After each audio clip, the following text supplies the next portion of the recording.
I'm ready for Lunar.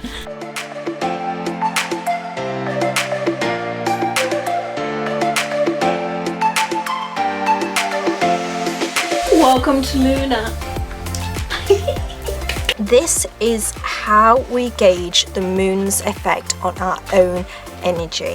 When people say manifesting, they can mean like lofty things, like I want to manifest a new whatever, and it's usually like physical items. Whereas this class is more of just a constant consciousness on what it is you want in your life, how you want to be, how you want to show up, and also what you want. You know, there's nothing wrong with the physical things. I just think it's a lot better than, you know, doing one New Year's resolution once a year and not sticking to it.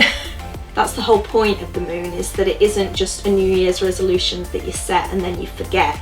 It's a consistent process because the moon is always going through these phases. Okay, next I'm going to go around the mandala to include that in our phases.